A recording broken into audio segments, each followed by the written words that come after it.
கடவுளிலே கருணை தன்னை காணலாம், அந்த கருணையிலே கடவுளையும் காணலாம். நல்ல மனசாட்சியே தேவன் அரசாட்சியாம், அங்கு ஒருபோதும் மறையாது அவன் காட்சியாம்.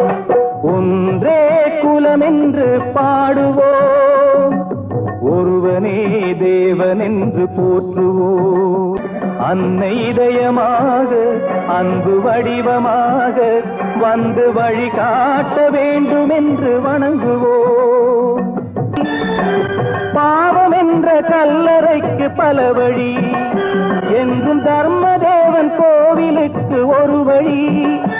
இந்த வழி ஒன்றுதான் எங்கள் வழி என்று நாம் நேர்மை ஒரு நாளும் தவறாமல் நடை போடுவோம். ஒன்றே குலம் என்று பாடுவோம்.